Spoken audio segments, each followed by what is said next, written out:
बिस्मिल्लाहिर्रहमानिर्रहीम। ला इलाहा इल्ला अंता सुब्हानका इन्नी कुन्तु मिनज़ ज़ालिमीन।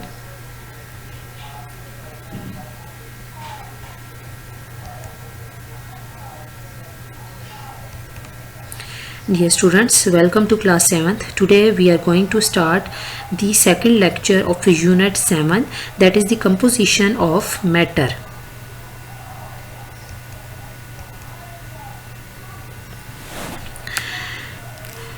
Today we are going to start the remaining topic, that is the atomic number.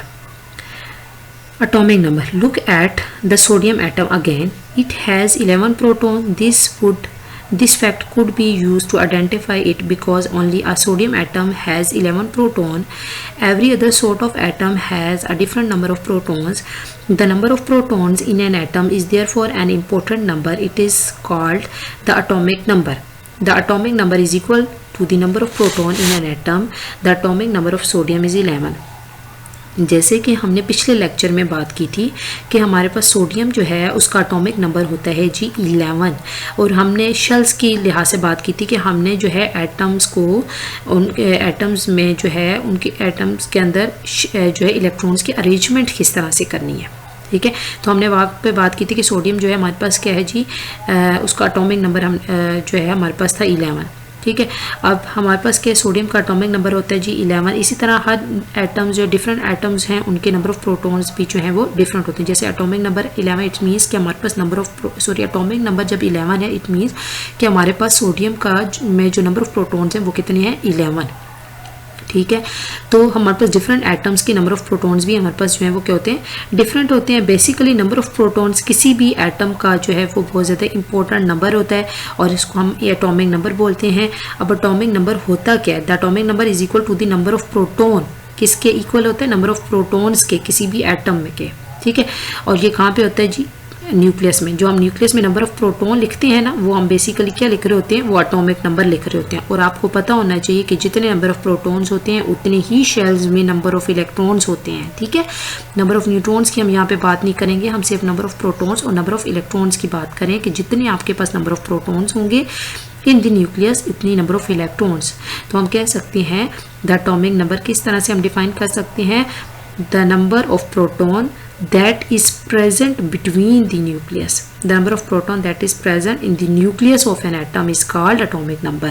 ठीक है, आगे एग्जाम्पल हमारे पास क्या आ रही है, the atomic number of sodium is 11। ठीक है, अब सोडियम नंबर 11 हमारे पास कितने 11 है, तो हमने अभी बात की थी कि जितने नंबर ऑफ प्रोटॉन्स होंगे उतने ही नंबर ऑफ इलेक्ट्रॉन्स होंगे। इसका मतलब है कि सोडियम एटम जो है उसमें नंबर ऑफ इलेक्ट्रॉन्स भी 11 है।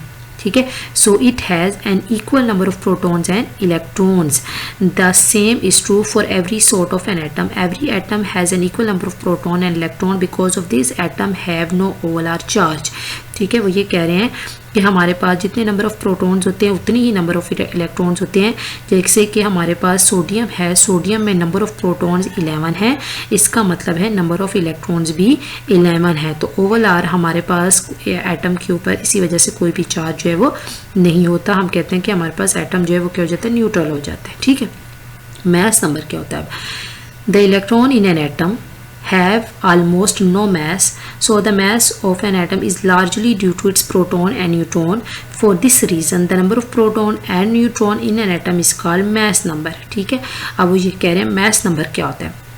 एटॉमिक नंबर तो हमने वो बात की थी, the number of proton that is present in the nucleus of an atom is called atomic number. Mass number क्या होता है, the number of proton plus the number of neutron in an atom is called mass number. The number of proton plus the number of neutron in an atom is called mass number. यहाँ पे दोनों का सम करके जो हमारे पास आएगा उसको हम कहेंगे मास नंबर। और कहाँ पे लिखेंगे, न्यूक्लियस में लिखेंगे नंबर ऑफ मास नंबर को। ठीक है, ये क्या लिखा हमने, the mass number is equal to the number of proton plus the neutron in an atom. ठीक है, और प्रोटॉन और न्यूट्रॉन दोनों का जब हम सम करते हैं तो क्या आता है, मास नंबर। अब जैसे सोडियम है, sodium atom has 11 proton and 12 neutron, so the mass number of sodium is 23।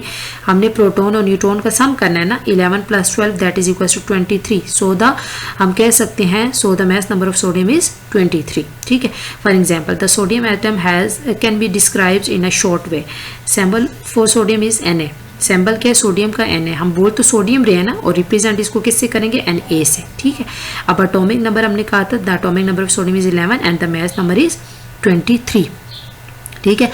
For this you can tell that the sodium atom has 11 proton, 11 electron and 12 neutron. Chemists often describe atom in this way, ठीक है। अब यहाँ पे आप देखें, जैसे हमने sodium की बात की, Na को हमने सोडियम से रिप्रेजेंट किया, ये जो 23 है ये रिप्रेजेंट कर रहा है मास नंबर को। मास नंबर क्या होता है? The number of proton plus number of neutron that is present in the nucleus of an atom is called mass number.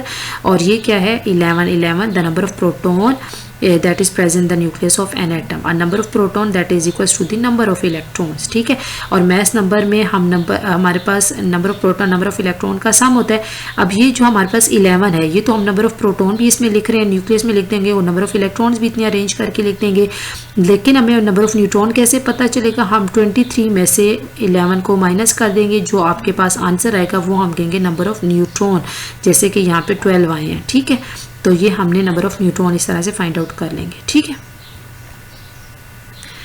आगे हमारे पास आ जाते जी element. An element is a substance that is made up of only one kind of atom.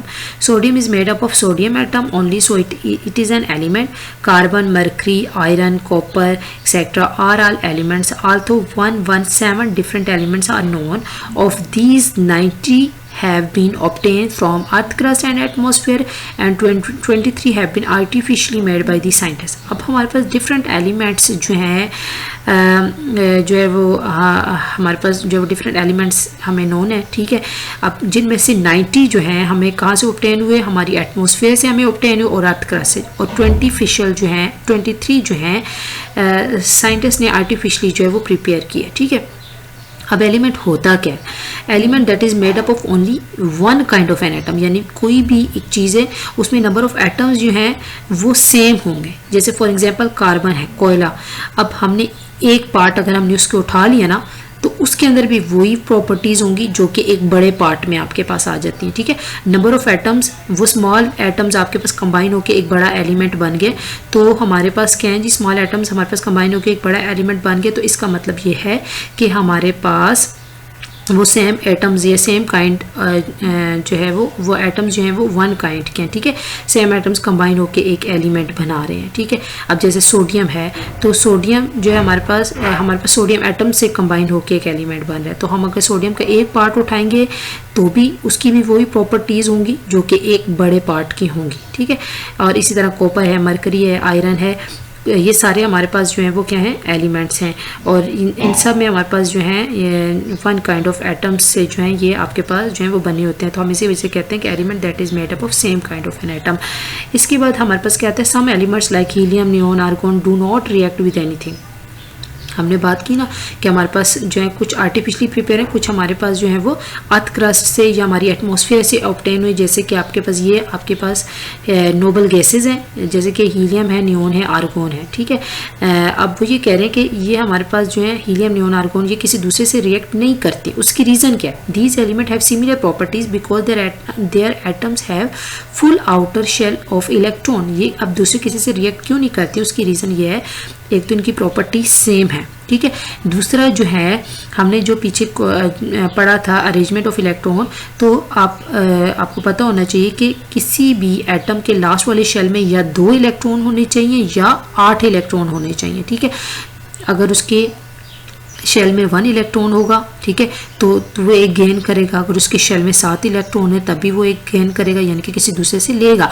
तो ये आपके पास ऐसी गैसेस हैं जिनके लास्ट वाले शेल में 2 इलेक्ट्रॉन या 8 इलेक्ट्रॉन्स कंप्लीट हैं। जैसे the first one is helium के लास्ट वाले शेल में कितने इलेक्ट्रॉन हैं, जो जिसको हम आउटर मोस्ट शेल बोल रहे हैं, लास्ट वाले शेल में 2 इलेक्ट्रॉन है। इसी तरह आपके पास जो है नियोन है, इसके लास्ट वाले शेल में 8 इलेक्ट्रॉन है। इसी तरह आर्गोन है, इसके लास्ट वाले शेल में भी 8 इलेक्ट्रॉन है।